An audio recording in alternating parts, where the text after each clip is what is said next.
Assalamualaikum warahmatullahi wabarakatuh.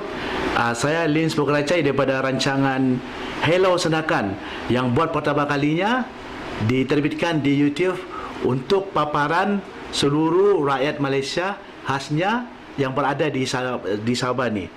Rancangan ini memaparkan tentang kegiatan seni terutama dalam bidang lakonan, ya, melibatkan drama, telemovie, filem dan program-program sosial. Saya seperti rancangan-rancangan lain juga akan menyediakan beberapa bahan menarik untuk tatapan para penonton di YouTube supaya kegiatan seni dapat diketahui.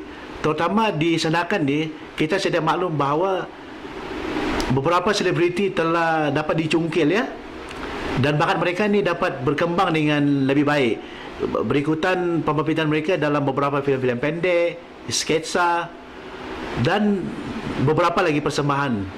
Sebab itulah saya menyediakan atau menerbitkan rancangan ini untuk memastikan penonton dapat mengetahui apakah di sebalik kegiatan mereka ni dan pendapat mereka, pandangan.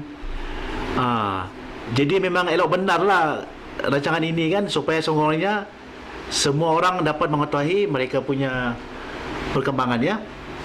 Seperti di dalam studio ni, studio di teknologi.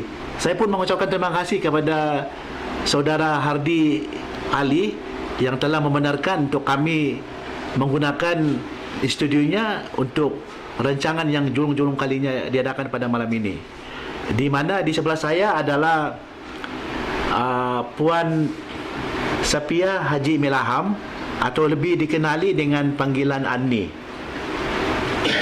Dan di sebelah hujung sana tak lain dan tak bukan ialah saudara Ismail Baharun atau lebih popular dengan nama Dio. Kalau tuan-tuan dan puan-puan nak tahu, inilah Dio merupakan pelakon sketsa di YouTube yang begitu popular, ya. Jadi Andi pula tidak kurang untuk hebatnya. Beliau ni telah menjayakan beberapa siri sketsa-sketsa dan filem-filem pendek yang saya terbitkan seperti Senakan Gangster, Zombie Kampung Bokara dan beberapa lagi yang akan diterbitkan kelak. Begitu juga dengan Dio yang telah saya berlakon dengan dia untuk sketsa Lawak Bukracai, termasuklah berita-berita Simunul. So untuk menghangatkan lagi rancangan kita ni, apa kata kita lebih dulu kepada Ani, ya. Ani, ya. Saya mendapat tahu Ani ni baru mengacarakan atau terlibat dalam akan terlibat dalam program mangan-mangan bersama Ani. So apa pendapat Ani dapat berlakon dan mengacarakan rancangan makanan ni? Saya sangat bangga sebab saya pun heran kenapa saya kena pilih. Ini satu dugaan untuk saya lah. Tapi saya paling minat mangan-mangan di Medan Selera. Oh, di Medan Selera. Jadi saya mendapat tahu baru-baru ini Ani meninjau makanan yang ada di Medan Selera Tun Rajak di Bandar Senakan tu yang dimiliki oleh Datuk Haji Alipuddin Puyon. Jadi makanan apa yang Ani rasai? Yang paling sedap sekali ikan bangus. Oh, apa dia punya selera tu? Mantap, sedap. Oh. Dengan dia punya rempah-rempah dengan tidak berapa, tapi sedap lah. Tidak ada sedikit yang kurang. Cukup rasa. Jadi selepas daripada Medan Selera ni, apa lagi restoran, gerai-gerai makanan yang Ani akan kunjungi untuk mempopularkan lagi makanan di Pantai Timur Sabah ni, khasnya Senakan yang popular dengan makanan tradisinya? Apa lagi restoran-restoran yang akan Ani lalui? Kita akan pergi ke restoran seperti Bistro, Hawaii, Tomato, banyak lagi lah. Macam di Sim-Sim, makan ikan bakar. Ya, betul. Kita nak cari pengalaman lah. Kita ingin rasa mana yang paling sedap ikannya. Jadi Andi, waktu Andi mengacarakan beberapa siri program mangan-mangan ni, Andi makan free ke ataupun bayar di restoran tu? Ada juga free, diskaun ada, tapi setahu saya free. Oh, free ya? Ya sebab tonton dan puan-puan, saudara penonton, bagus rancangan Andi kendalikan ni sebab boleh mempopularkan lagi makanan, masakan yang ada di Sabah ni kan. Khasnya di Serakan ni popular dengan makanan putu, sinagol, sinaklak yang tidak asing lagi. Apa kata kalau saya cadangkan Andi pergi ke beberapa restoran yang menghidangkan makanan putu, sinagol dan sinaklak? Boleh? Saya suka. Saya ingin merasa jenis-jenis makanan. Bukan tidak seperti barat, tapi seperti kampung pun paling bagus. Oh. Kita nak cari, kita mau rasa lah yang mana yang paling sedap sekali. Iya, iya. Jadi, saudara penonton, sebetulnya dalam saya sedang menunggu Andi ni, saya tertarik dengan dia punya kostum ni. Berambut keriting dan baju kot. Andi, adakah ini Andi punya apa ni ikon penampilan sebagai seorang selebriti di Serakan ni? Sebetulnya saya suka juga sebab ini satu aktiviti yang boleh memuaskan dan boleh orang ketawa sebab dengan cara-cara kami bertukar-tukar. Oh. Seperti makanan juga, tukar-tukar selera. Jadi selain mengacarkan rancangan mangan-mangan ni, Saya boleh juga berlakon. Andi mungkin berlakon juga? Boleh. Lakon apa saja, macam katakanlah komedi kah, macam seperti senario. Ini lakonan kampung lah. Lakonan kampung Bajau. Ya, betul. Jadi pernah juga berganding dengan saudara Dio ni. Dio maju sikit lah. Macam sepi sangat di situ ya. Ada juga satu tayangan gambar Jombe. Tapi dalam film kedua. Dalam film kedua.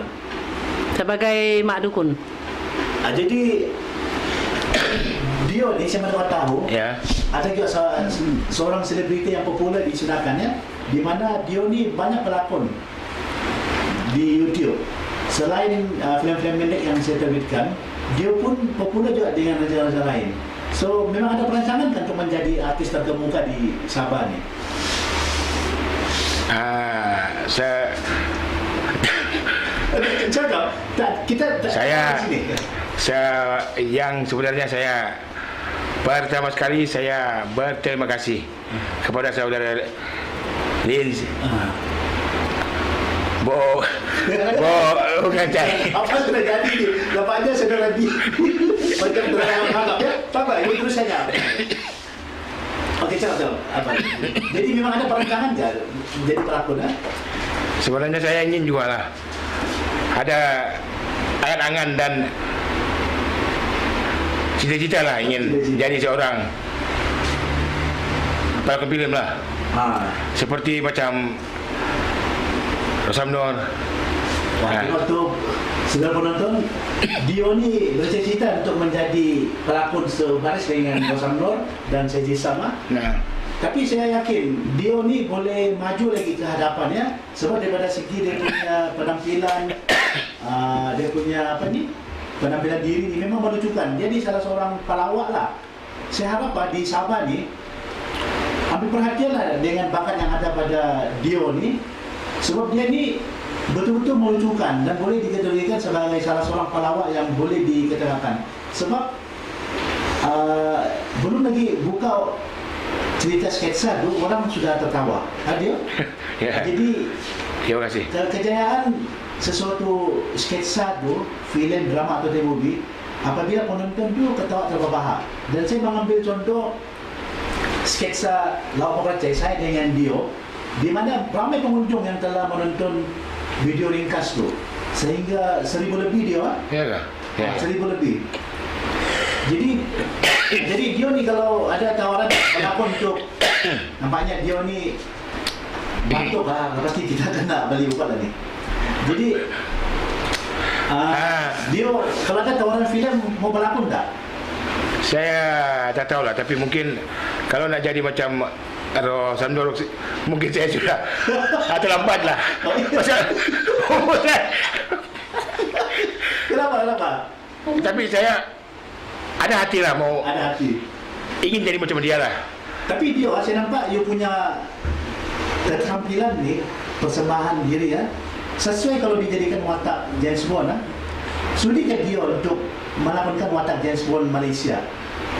Okey, saya boleh mencuba. Kita tanya dia ada soal bayarannya. So bayaran berapa tanya dia? Bayaran berapa yang kita mau? Agak-agak bayaran kalau berlakon seandainya Dio diberi peluang untuk berlakon dalam filem James Bond Malaysia. Berapa bayaran yang anda inginkan? 2 juta boleh? 2 juta? Mana betul 2 juta? Terlalu mahal. Terlalu mahal. Jadi kalau Andi diberi watak untuk berlakon sebagai wanita James Bond, berapa agaknya bayaran? Mungkin 100.000 begitu. 100.000. Sudah terlalu rendah ya? Bukan juga terlalu rendah. Sebab kita orang pertama kita belum tahu kan. Jadi kita harus pertimbangkan dulu. Apabila kita sudah ibarat orang bilang sudah terkenal, baru kita akan meningkatkan harga. Saya tengok kalau kita bercerita mengenai industri filem di Malaysia. Bukan. Macam itu pasal saya minta mahal. Aduh, 2 juta. Pasal perkataan James Bond Malaysia. James Bond Malaysia. Saya orang yang pertama kali ni. Ya. Jadi, tapi kalau boleh dikasih kurang, mau juga saya. Boleh juga. Sebenarnya kalau 500.000 boleh diberi. Sebab 2 juta terlalu tinggi. Dia Itu punya penerbit mungkin pun tidak mau. Lebih daripada apa Pak? Model. Bermakna nih, Dio nih dalam menawarkan satu harga yang boleh yang sudah mengalahkan Rosam Noor, Syahid Isam, Samsul Yusof, Era Fajira, dan ramai lagi pelakon-pelakon popular nih. Tapi saya nampak tidak salah kalau pengarah boleh berikan bayaran sejumlah itu kan? iyalah. Sebab saya tengok dia pun ni dia punya gaya macam Made in Black ya, seperti filem di Hollywood tu. Jadi ni kita tinggalkan dulu rancangan mangan-mangan yang awak akan jadikan itu dan Dio ni sebagai selebriti. Kita bercerita mengenai industri seni, bukan James Bond, industri filem di Malaysia ni. Aslinya di Sabah. Kamu perasan tak? Kenapa sampai hari ini industri perfilman di Sabah, hasilnya drama-drama atau film movie tidak sama seperti yang dihasilkan daripada semenanjung Malaysia, khususnya Kuala Lumpur. Apa masalahnya? Kita pun begini, masalahnya kadang-kadang kita punya perfilman di Malaysia nih, kalau soal film cinta terus. Habis itu sekali akan diterbitkan yang kedua wayang hantu. Wayang hantu. Macam pocong. Tapi sebetulnya cerita itu sama saja. Kalau kita pikir, coba kita ikut macam perfilman di Hollywood kan, macam ada keistimewaan lah. Bukan juga kita bilang tidak mentap, tapi kalau kita pikirkan kita boleh ubah. Kita punya lakonan seperti jangan kau kalau bercinta terus. Aku tengok film Malaysia lah. Coba kita buka lain cerita macam kita campur-campurkan seperti wayang dulu tuh macam Bidasari. Apalagi Pendekar Bujang Lapuk. Ini kalau bercinta saja. Habis itu dia buat yang lebih bagus lagi. lebih bagus dari itu. Yang boleh memasukkan hati penontonnya. Supaya orang pun terhibur. So, Dio, apa pandangan Dio tentang filem drama atau telemovie di Sabah ni yang mungkin belum dapat lagi menandingi hasil ciptaan terbitan daripada semenanjung Malaysia. Boleh bagi pandangan sih? Bagi saya mungkin dari segi teknologi lah mungkin. Teknologi ya? Mungkin.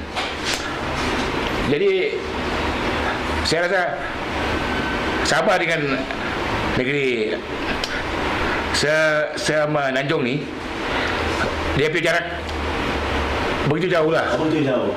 Tapi aku rasa lah yang boleh menandingi Datuk Yusof Aslam hanya saudara Liz Melacai. Saya sokong. Macam saya pula jadi sasaran. Tapi tak sebab ada ciri-ciri. Atau ada rezeki kan? Boleh buat.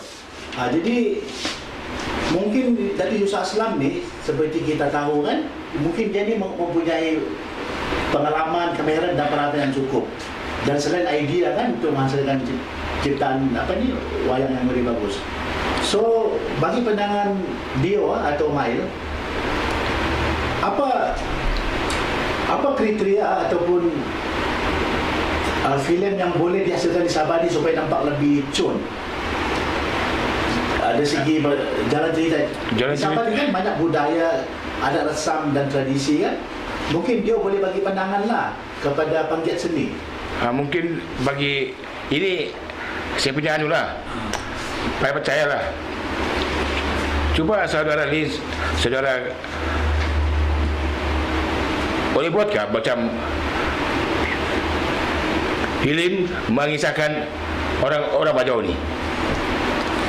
Saya rasa boleh. Boleh kalau macam cadangan begitu untuk buat filem Bajau mungkin boleh, tapi dia memerlukan Masa. kos yang lebih banyak ya. Oh. Ya, kos lah. Semuanya dalam RM300. Tapi tunggu dulu, kita ni ada iklan ni. Okey boleh. Sebab kalau kita bercerita ni pun mesti ada iklan. Ada iklan. Sebab orang bilang kita punya berita ni berbayar ni. Berbayar, betul. Kamu datang ke sini berbayar kan? Baik.